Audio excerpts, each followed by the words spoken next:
Hi, I'm here on the conference floor of the National Catholic Youth Conference with Sarah Pruski of the Archdiocese of San Antonio, which we love, love, love.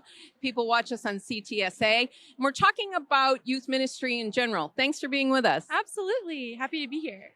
So this is your first time at NCYC. It is. So what's it been like, Sarah? It's been incredible. Just absolutely breathtaking to see 20,000 young Catholics, young people who all believe the same thing, and experiencing just everything in a new light is really neat. Yeah.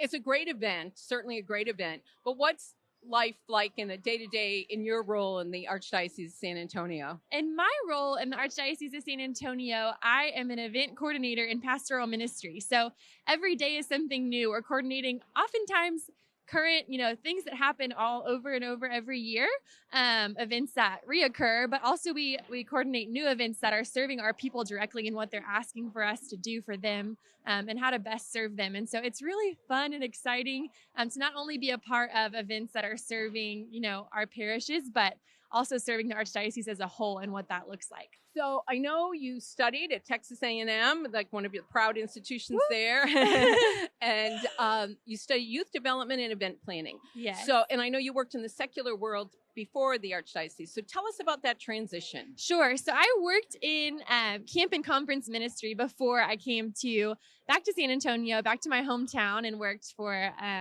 the Archdiocese of San Antonio in my current role.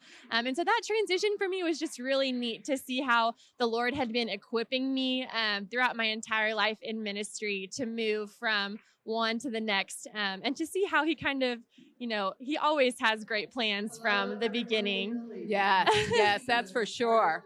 So the church, even though, we all talk about the International World Youth Days that happens every few years, every year we celebrate World Youth Day on Palm Sunday. Sure. So tell us what people should know about the youth of today. Is it a gloom and doom story, or is it a vibrant story? Absolutely not.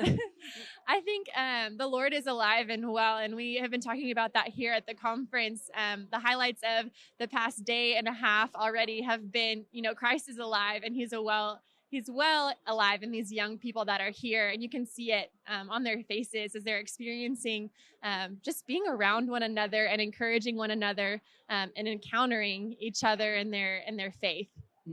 Have you experienced any of the big events over at Lucas Oil yet? Or I have. I was at the opening session yesterday and also at the session this morning. So just completely blown away by that and by how well NFCYM has put this together and really served the youth. That's great. That's great to hear, particularly as we honor youth on this Palm Sunday season that's coming up. And, the message that people need to know about young Catholics is that they are vibrant and they are searching. But what advice would you give to another youth minister? To another youth minister, I would just say to keep fighting the good fight. It's not always easy. It's really difficult to walk in the trenches with youth sometimes, and all the struggles and hard things that they're going through. And a lot of times they don't want to hear that you've been through the same things that they have. Sometimes they just need a listening ear. And so I think that's the one thing that I would say: walk through the hard and embrace it, because that's where we see the most growth. That's great. Sarah, thanks so much for spending some time with us. We love San Antonio.